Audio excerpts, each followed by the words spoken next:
Fundamental rights जो कि हमारे कॉन्स्टिट्यूशन के पार्ट 3 में दिए हुए हैं।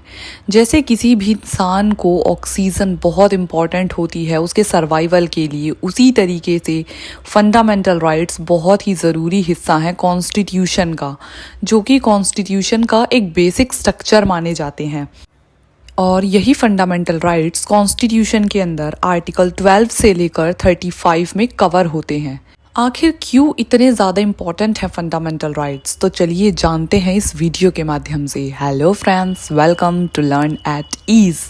सो फ्रेंड्स, इस वीडियो लेक्चर में हम यही डिस्कस करेंगे कि फंडामेंटल राइट्स क्यों इम्पॉर्टेंट हैं और साथ ही जानेंगे सभी फंडामेंटल राइट्स को डिटेल में। तो अगर हम फंडामेंटल राइट्स की इम्पोर्टेंस देखें तो पाएंगे कि विदाउट एनी डिस्क्रिमिनेशन पूरे ही कंट्री के कोने कोने में जितने भी लोग हैं सभी को इक्वली फंडामेंटल राइट्स को दिया जाता है। सो यही इसकी खूबसूरती है कि फंडामेंटल राइट्स सभी सिटीजन्स को इक्वल मानते हैं और कानून के समान सभी को इक्वल राइट्स भी देते हैं। साथ ही हम देखते हैं कि जो फंडामेंटल राइट्स हैं वो हमेशा ही पॉलिटिकल डेमोक्रेसी को और ज़्यादा स्ट्रेंथन करने का काम करते हैं, यानी कि किसी भी अथॉरिटेरियन या डिस्पोटिक रूल को कभी भी इस्टेब्लिश नहीं होने देते। इन राइट्स को फंडामेंटल इसलिए कहा जाता है क्योंकि कॉन्स्टिट्यूशन इटसेल्फ इन्हें प्रोटेक्ट भी करते हैं और गारंटी देते हैं हर सिटीज़न को कि उनके साथ किसी भी प्रकार का अन्याय नहीं होगा। तो चलिए जानते हैं इन सैक्रोसैंट फंडामेंटल राइट्स के बारे में डिटेल से।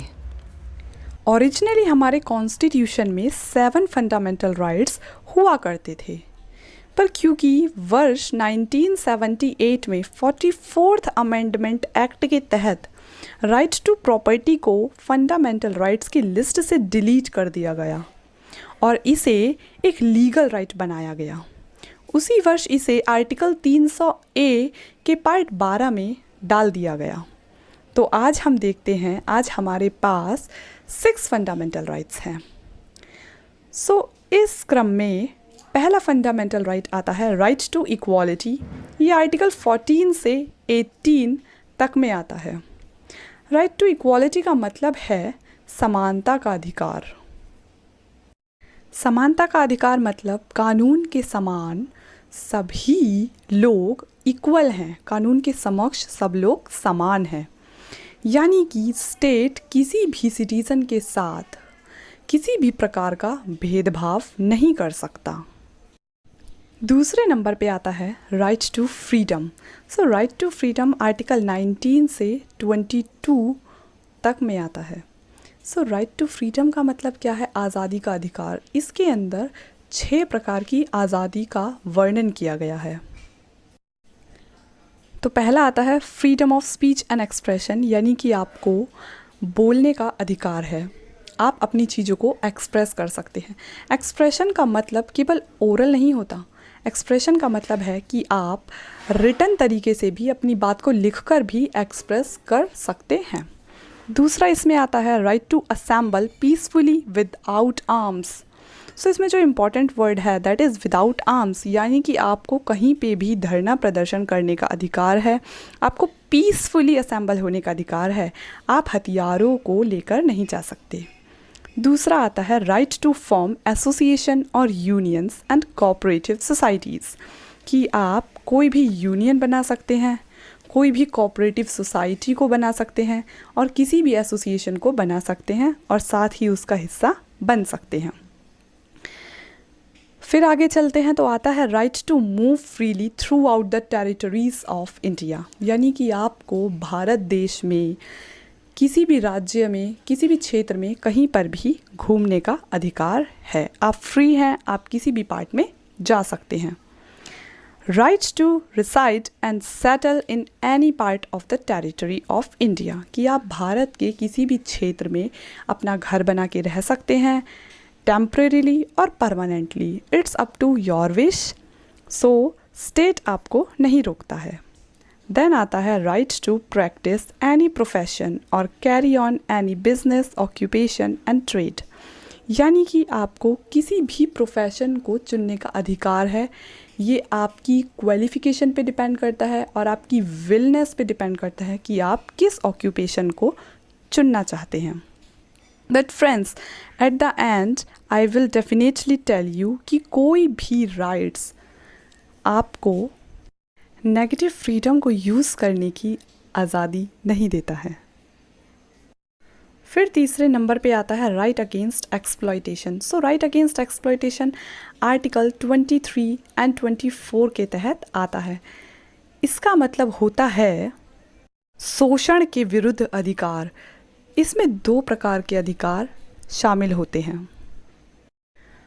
पहला, prohibition of traffic in human being and forced labour, यानी कि कोई भी मनुष्य किसी दूसरे मनुष्य को बंधुआ मजदूर नहीं बना सकता, किसी को भी जबरन किसी फोर्स लेबर के लिए नहीं कहा जा सकता। इसके अंदर दूसरा आता है point, prohibition of employment of children's in factories. देखिए, ये काफ़ी सेंसिटिव इशू है, यानी कि 14 ईयर्स से जितने भी कम उम्र के बच्चे हैं उनको किसी भी जगह पर किसी भी प्रकार के एम्प्लॉयमेंट में ना रखा जाए, यानी कि उनसे किसी भी प्रकार का कोई काम ना लिया जाए, क्योंकि ये वो उम्र होती है जब कोई एक बच्चा अपनी बॉडीली और ब्रेनली डेवलपमेंट स्टेज में होता है, यानी कि ये उसका ग्रोथ ईयर होता है। सो इस एज में सरकार की यह कोशिश रहती है कि उसको स्कूल भेजा जाए, उसकी एजुकेशन कंप्लीट हो, ताकि वो एक ह्यूमन रिसोर्स की तरह वर्क करे और वो अपने ग्रोथ ईयर्स में फुल्ली अपने डेवलपमेंट पे ध्यान दे, ना कि किसी रोज़गार में व्यस्त रहे। तो सरकार ने 14 साल से कम उम्र के बच्चों को खासकर हार्मफुल वर्क इन्वायरमेंट से दूर रखने के लिए काफ़ी सारे लॉज को बनाया हुआ है। फिर हम बात करते हैं right to freedom of religion की। So right to freedom of religion article 25 से आर्टिकल 28 के तहत आता है। इसका सिंपल सा मतलब होता है कि हर व्यक्ति को, हर नागरिक को अपने धर्म को अपने अनुसार जीने का और अपने अनुसार रखने की पूरी आज़ादी है। किसी भी व्यक्ति का क्या धर्म होगा या वो किस धर्म का पालन करेगा या किस धर्म का प्रचार करेगा, इसमें ना तो कोई दूसरा व्यक्ति इन्वॉल्व होगा और ना ही इसमें स्टेट इंटरफेयर करेगा। कंप्लीट उसकी विलनेस पे डिपेंड करता है और इसे ही हम कहते हैं धार्मिक स्वतंत्रता। इसी क्रम में आगे बढ़ते हुए 5th नंबर पे आता है कल्चरल एंड एजुकेशनल राइट्स। ये राइट आर्टिकल 29 और 30 के तहत आता है। बेसिकली यह राइट माइनॉरिटीज़ के लिए है, क्योंकि अगर माइनॉरिटीज़ के कल्चर को प्रोटेक्ट नहीं किया गया तो एक दिन वो एक्सटेंट हो जाएगा। तो सरकार इस राइट के तहत उनके कल्चर को प्रिजर्व करने का कार्य करती है। इसके अंदर 2 तरीके की फ्रीडम आती हैं। पहला फ्रीडम है कि किसी भी कल्चरल माइनॉरिटी को अपने कल्चर को, अपनी लैंग्वेज को प्रिजर्व करने का पूरा अधिकार है।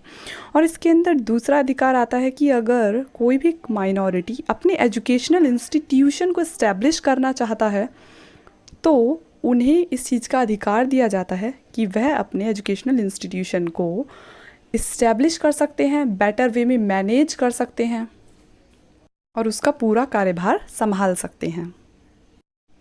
And then last but not the least, 7th fundamental right. So that is right to constitutional remedies. Right to constitutional remedies article 32 के तहत आता है। डॉक्टर भीमराव अंबेडकर, जिन्हें हमारे संविधान का फादर भी कहा जाता है, उन्होंने इस आर्टिकल के बारे में कहा कि this is the soul and the heart of the constitution.